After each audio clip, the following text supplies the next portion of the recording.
Great. Well, morning all. Hi, good morning. Nice to be here. We're talking about diversity and inclusion. So, right at the very start, I'm really keen to understand how important diversity and inclusion is within Siemens' DNA. There is no question we require significantly more talent as we go into the future. And if we continue to do what we've done historically, which is fish in a pool of people, which quite frankly is largely male, white people, and we don't make more effort to reach out to underrepresented groups, we're just not fishing in a large enough pool. But how integral to making day-to-day decisions is your D&I approach? I do believe that we all really feel that this is very important and not something for the last years, right? I think that especially in the leadership team, you see very much that we've really tried to increase different thinking.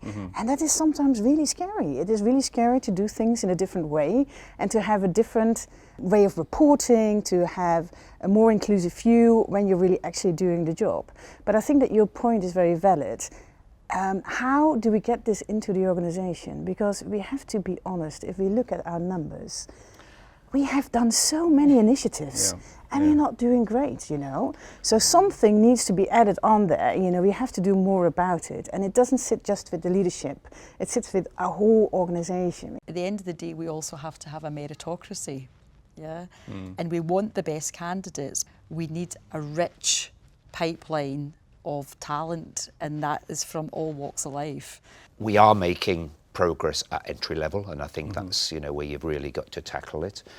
And the other thing we're definitely seeing a difference in is we're just having a different conversation. I'm a great fan of unconscious bias training because I think it does allow that conversation to happen, and people go on very significant journeys in relation to their own anxieties. So I think many people feel, if you ask them first, oh, I'm not biased, they're convinced that that's not the case. Absolutely. And that's what you're saying, isn't it? Like people really dare to admit that there is bias, and that's a very important start, I would say. My experience from all of those stories we've heard is that it's been an absolute exception where people have really been discriminatory, have been, disrespectful. A lot of it has just been inexperience, has been the fact that people haven't had the opportunity to work in more diverse groups. So what we've had to do is create an education process to say, look, these sorts of conversations are just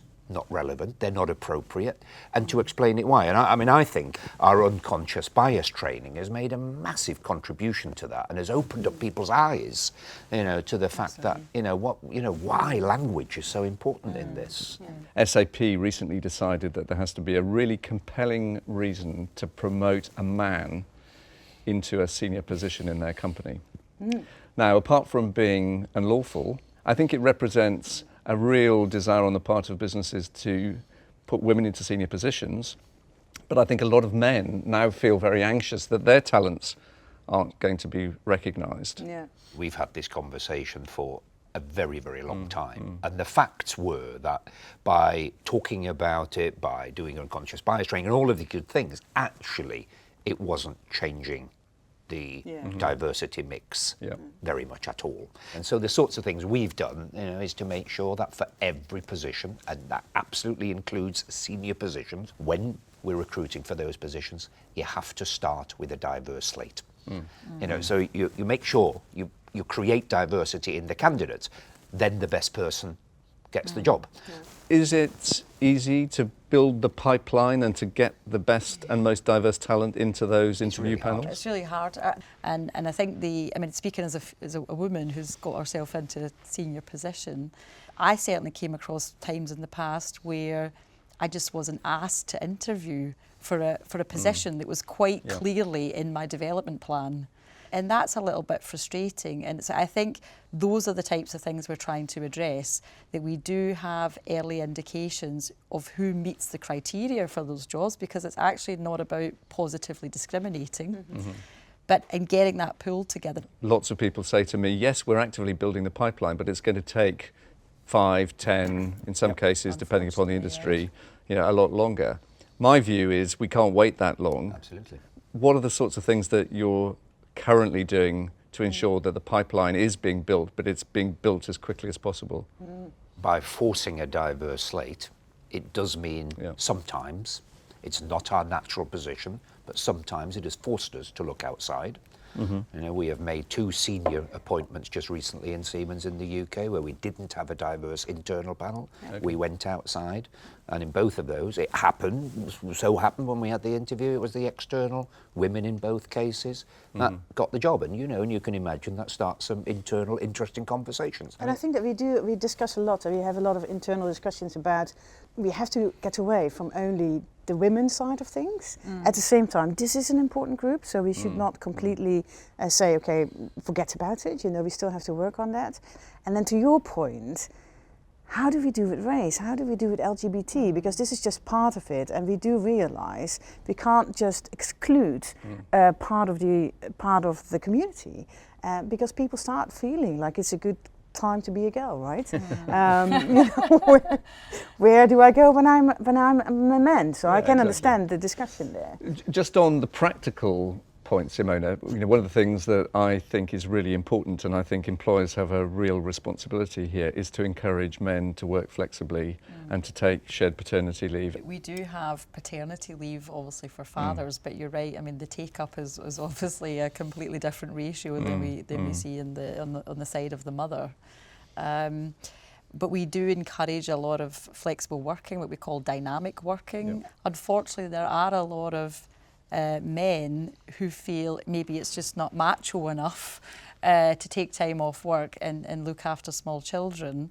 And I think that's changing in society. Certainly the younger generation are looking at that more openly. But as a company, we're absolutely embracing those ideas, and we're even talking at the moment about even getting even further flexible in you know, allowing men and women to work from home, you know, have flexible hours throughout the week, those kind of things.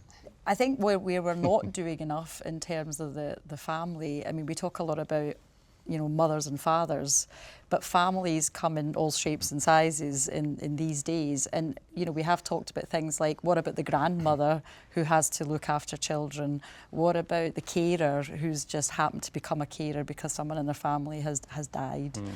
What about the gay couple that want to have a child and we don't allow them to take maternity or paternity leave? These are all things that, you know, we're discussing at the moment and have a lot of ideas for, but, you know, you're absolutely right, we need to be the thought leaders in this stuff.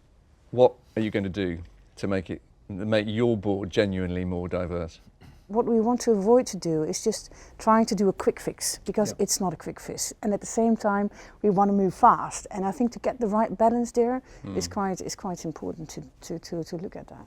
Every leader has a responsibility themselves to sort of develop people. And what we have started to do is also take more delegates, for example. I mean, I've actually just taken someone from China, and it's amazing the impact of a Chinese senior manager coming into the UK and just coming with a different culture, a different opinion, you know, really ideas that we hadn't thought about that he's experienced in China. And then immediately you just see like this spark of innovation, but also improvement, and the business starts to improve.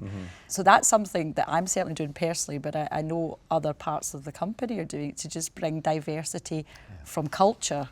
And I think those are the people that I can see, certainly with our Women into Leadership initiative, that you can see could be our build our succession plan for board positions in the future. And the final question to each of you from me is about one thing you're going to do differently for the next year that will drive change within the Siemens business. Well, I've decided that, you know, I do want to get out there more. I do want to share the stories and encourage these sorts of conversations to make sure at the end of the day that, you know, everybody has the confidence to be able to express themselves and not have to wait 15 years to start to express themselves like I did. But we have made progress. I mean, can you imagine having this conversation 10 years ago in Siemens? I mean, it just wouldn't have happened. You know? The thing I've sort of spoken to myself about is also this, when I'm filling positions, especially leadership positions, I really want to hunt out those people with those values. because I think as I also get older, I realise skills can be learned, character can't. And so I feel a responsibility as a leader that I have to find those people and I have to get them into my first line. And you make that so much easier if you have a more diverse group, right? Because this is what it is. It's all about peer pressure. I think that we really have to watch it, that we don't create a new kind of culture that provides pressure. I think that we have to be open to bring your whole self to work, is what we say at Siemens. I think it's very important that we are able to have that impacted in our community. Thank you all for your contributions and the discussion this morning. I've enjoyed talking to you. Thank you. Thank you. Thank you very much.